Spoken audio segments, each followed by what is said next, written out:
Hello students. कल हमने पढ़ा था अपना रैम के बारे में, रैंडम एक्सेस मेमोरी के बारे में। ठीक है, उसके अंदर कौन कौन सी हमारी स्टैटिक, डायनेमिक, ठीक है, सिंक्रोनस डायनेमिक रैंडम एक्सेस और डीडीआर, मतलब डबल ये मेमोरी होती है आपकी डाटा रेट वाली। इनके बारे में हमने डीप से पढ़ा था थोड़ा सा लास्ट क्लास में। अब जो हम पढ़ेंगे वो रोम के बारे में पढ़ेंगे। ठीक है, बेसिकली रोम है क्या? रोम भी एक मेमोरी है आपकी, रीड ओनली मेमोरी। ठीक है, ये एक तरह से इस तरह की मेमोरी है जिसमें आप जो भी आपकी इन्फॉर्मेशन है, जो भी आपकी सूचना है, उसको सिर्फ आप रीड कर सकते हो। ठीक है, और रैम के अंदर आप रीड भी कर सकते हो और लिख भी सकते हो। आ रही है समझ में? ये जो है आपकी नॉन वोलेटाइल मेमोरी है, क्योंकि ये जो आपकी इन्फॉर्मेशन को स्टोर करती है वो परमानेंटली स्टोर करती है। ठीक है, और डाटा ये रोम के अंदर जो स्टोर होता है वो ना तो मॉडिफाई होता ना ही वो रिमूव होता, मतलब ना तो आप उसमें एडिटिंग कर सकते ना आप उसको रिमूव कर सकते।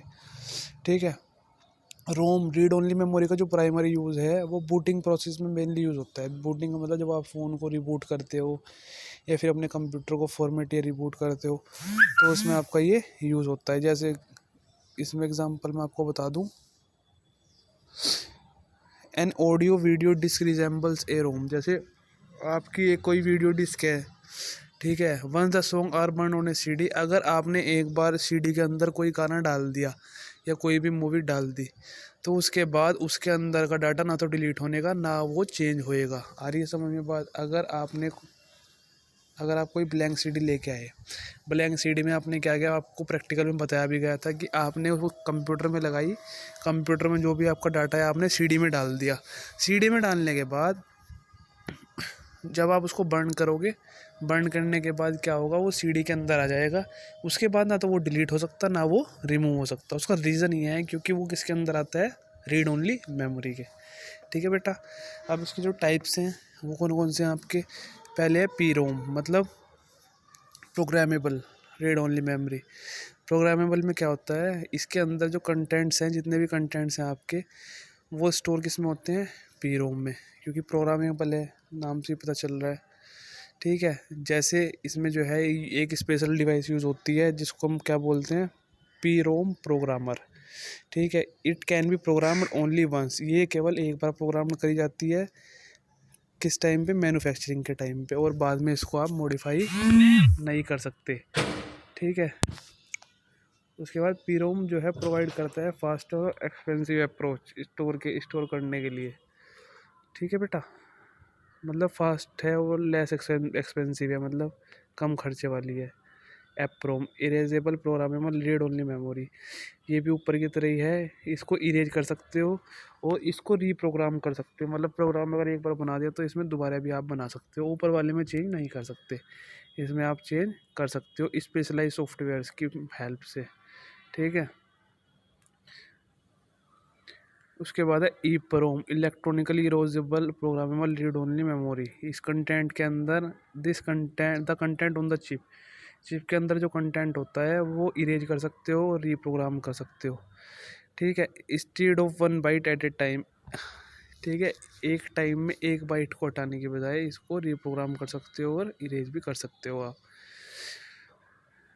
इसके अंदर जो है सिलेक्टिव रिमूवल होता है, जिसका मतलब ये है कि हम जो है particular data byte by byte को भी रिमूव कर सकते हैं, instead of erasing it completely remove करने की बजाय हम छोटे छोटे पार्टीशन में भी इसको इरेज कर सकते हैं, रिमूव कर सकते हैं। फ्लैश मेमोरी, सबके अलग अलग फीचर्स है लेकिन काम तो एक ही है। ये एक स्पेशल टाइप ऑफ एप्रोम है, एक फ्लैश मेमोरी जो स्पेशल टाइप के एप्रोम है जो मेंटेन करती है और इस इंफॉर्मेशन को स्टोर करती है विदाउट पावर। ठीक है, बिना किसी पावर के। इसके अंदर कंटेंट्स जो हैं वो इरेज हो सकते हैं, मिट सकते हैं और रीप्रोग्राम हो सकते हैं बहुत बड़े सेक्शन में। ठीक है, इसको तेज़ बनाने के लिए, फास्टर बनाने के लिए, किससे? एप्रोम से फास्टर बनाने के लिए फ्लैश मेमोरी को। फ्लैश मेमोरी ड्यूरेबल होती है और मेमोरी कार्ड्स में यूज़ होती है, मोबाइल फ़ोन में, MP3 प्लेयर में। फ्लैश प्लेयर भी देखे होंगे आपने, फ्लैश प्लेयर के नाम से एक ऑप्शन आता है जिसमें आप गाने चला सकते हो, तो वो भी इसका ही एक एग्जांपल है। ठीक है, सबसे सबसे ज़्यादा इसकी जो एडवांटेज है वो ये है कि ये जो है बहुत ही रिलायबल है, किससे? एप्रोम से। ऊपर जो आपको पढ़ाया मैंने उस वाली मेमोरी से रिलायबल है ये वाली मेमोरी। कैचे मेमोरी क्या होती है? कैचे मेमोरी एक हाई स्पीड मेमोरी होती है जिसमें which can either be inserted on A motherboard, जो एक मदरबोर्ड में होती है, और सीपीयू का एक पार्ट होती है। क्या? Cache memory. सीपीयू जो है यूज़ करता है कैचे मेमोरी को इंस्ट्रक्शन को स्टोर करने के लिए, जो प्रोग्राम को रन करने के लिए यूज़ करी जाती है। सपोज करो आपने गूगल क्रोम खोला, ब्राउज़र खोला, तो उसको रन करने में कैचे मेमोरी का यूज़ होता है। या कोई भी एप्लीकेशन खोलते हो उसमें भी कैचे मेमोरी का यूज़ होता है। ठीक है, तो इसमें जो है ओवरऑल सिस्टम स्पीड इसकी बढ़ जाती है। कैचे जो है इसकी में बहुत ज़्यादा महंगी पड़ती है, किससे? रैम से। लेकिन it is well worth getting a CPU and motherboard, लेकिन ये बहुत रिलायबल है। Inbuilt cache memory in order to maximise the system performance. क्यों रिलायबल? क्यों? क्योंकि ये सिस्टम की परफॉर्मेंस को हमारी इम्प्रूव करती है हर टाइम पे। ठीक है बेटा, मदरबोर्ड के अंदर ही होती है, सीपीयू का पार्ट होती है। एक्सटर्नल मेमोरी और सेकेंडरी स्टोरेज। एक्सटर्नल मेमोरी को आप ऑक्सिलरी मेमोरी भी कह सकते हैं और सेकेंडरी मेमोरी भी कह सकते हैं।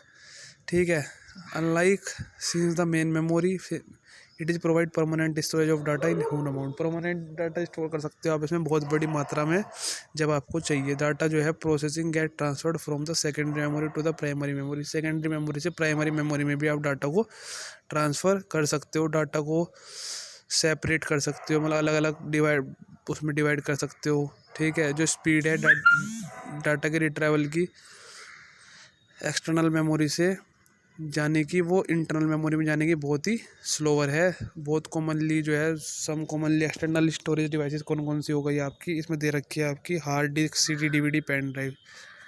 कहने का मतलब ये है सेकेंडरी स्टोरेज है सारी। क्यों? आप सीपीयू में बाहर से लगाते हो इनको। किसको? हार्ड डिस्क है वो इनबिल्ट होती है सीपीयू में, लेकिन बाहर से भी लग सकती है, कोई दिक्कत नहीं है। हार्ड डिस्क मेनली बेसिकली होती क्या है पता है आपको? सीपीयू की मेमोरी होती है हमारे कंप्यूटर की मेमोरी, जिसमें सारा डाटा स्टोर होता है। सीडी, डीवीडी आपको पता ही है जो आप लगाते हो, और पेन ड्राइव जो बाहर से लगती है एक्सटर्नल मेमोरी। तो कंप्यूटर से कोई भी डाटा ईजिली आ सकता है, ट्रांसफ़र हो सकता है। अब इसकी ये दे रखी है आपको मेमोरी यूनिट्स की मेमोरी, ये तो मैंने आपको बताई रखी थी।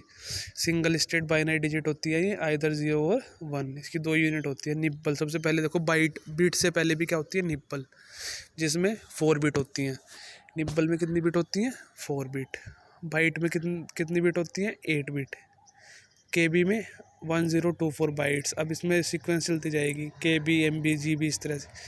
MB में 1024 KB, GB में 1024 MB, जो अपने फ़ोन में भी डलवाते हो, नेट में डाटा दिखाई देता है आपको। 1 GB के बाद 1 TB, जिसके अंदर 1024 GB होती हैं। और उसके बाद पेटाबाइट ही तो अभी आया है, जिसमें 1024 TB होती है। ठीक है बेटे, 1024 2⁻10। ठीक है, ये मेमोरी की यूनिट्स थी, आपको ये ध्यान रखनी है, मेन इसमें यही है। ठीक है, बेसिकली इसमें तो आपको खाली इसके बारे में पता होना चाहिए, रीड ओनली मेमोरी क्या है, रैम क्या है, बस। बाकी तो ये चल जाएगा ऐसे ही।